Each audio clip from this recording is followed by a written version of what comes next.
Selamat datang kembali. Hari ini kita akan melakukan penelaahan mendalam lagi ya.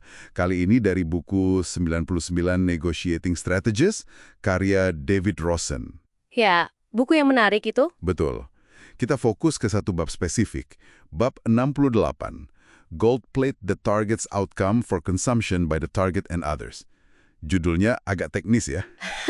Haha, iya. Tapi intinya sebenarnya cukup simpel kok. Nah, itu dia. Intinya gimana cara memoles hasil akhir negosiasi biar lawan bicara kita, target kita, merasa menang besar. Misi kita hari ini, ya kita bongkarlah kenapa dan bagaimana ini bisa bekerja. Oke, siap. Mari kita langsung bedah ya. Konsep dasarnya itu sederhana tapi cerdik sebetulnya.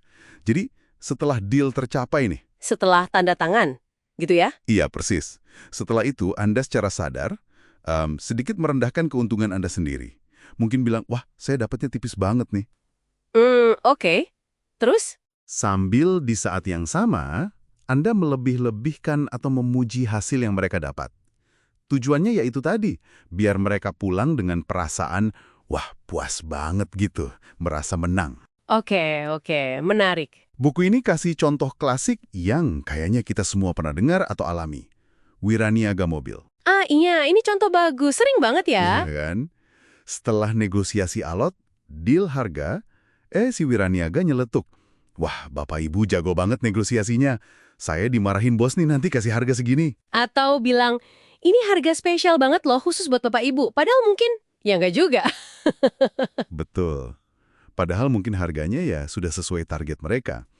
Tapi pujian itu bikin kita merasa, wah gue negosiator ulung nih gitu kan. Nah, disitulah letak, kecerdasan psikologisnya. Ini bukan cuma basa-basi kosong loh. Maksudnya gimana? Dengan kita aktif bikin lawan bicara merasa menang, merasa pintar, merasa dapat deal bagus banget dari kita itu sebenarnya lagi nanam investasi buat masa depan. Investasi. Dalam bentuk apa? Ya, perasaan positif itu. Perasaan menang itu akan nempel ke ingatan mereka tentang kita dan proses negosiasi tadi.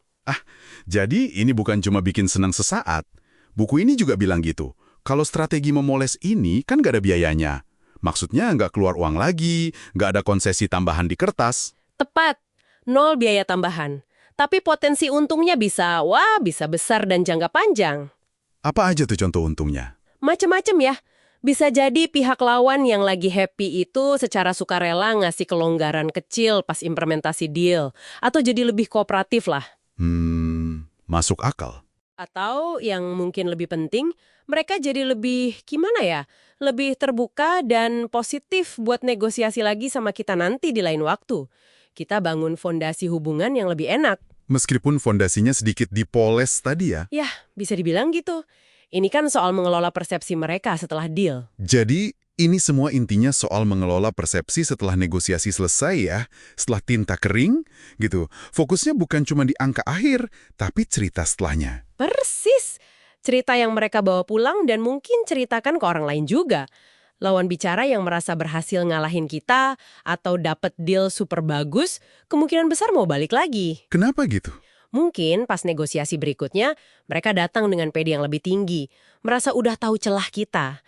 Nah, ini secara strategis, Bisa jadi keuntungan buat kita. bisa jadi mereka mungkin jadi sedikit lengah atau lebih gampang kasih konsesi karena merasa udah di atas angin. Kita menciptakan kondisi psikologis yang menguntungkan buat kita di pertemuan selanjutnya. Oke. Jadi, langkah kuncinya itu secara aktif bantu mereka merayakan kemenangan versi mereka. Biarin mereka merasa hebat sama hasilnya, seolah itu pencapaian luar biasa. Dengan cara kita sedikit merendahkan hasil kita sendiri, gitu kan? Kita fasilitasi narasi kemenangan mereka lah istilahnya. Sip, paham. Tapi, nah ini ada tapinya nih. Yang jadi tantangan itu gimana melakukannya dengan halus ya. Jangan sampai kelihatan dibuat-buat. Maksudnya? Ya, kalau pujiannya terlalu lebay, atau kita merendahnya terlalu drastis sampai nggak masuk akal, malah bisa bikin curiga kan? Malah jadi bumerang. Iya juga ya. Jadi harus tetap kelihatan tulus gitu. Betul. Kuncinya di keseimbangan. Memolesnya itu harus terasa wajar, memperkuat hubungan, bukan malah merusak. Karena kesannya manipulatif atau gak jujur. Keaslian tetap penting meskipun dalam kerangka strategi. Ini menarik. Ini membawa kita ke sebuah pemikiran akhir nih buat Anda renungkan. Setelah sebuah kesepakatan tercapai, seberapa jauh sih Anda bersedia memoles cerita hasil akhirnya? Demi hubungan jangka panjang atau mungkin keuntungan strategis nanti. Iya. Di mana kira-kira batasnya? Batas antara membuat pihak lain merasa dihargai dengan tulus dan sekedar yaitu tadi, mengelola persepsi mereka.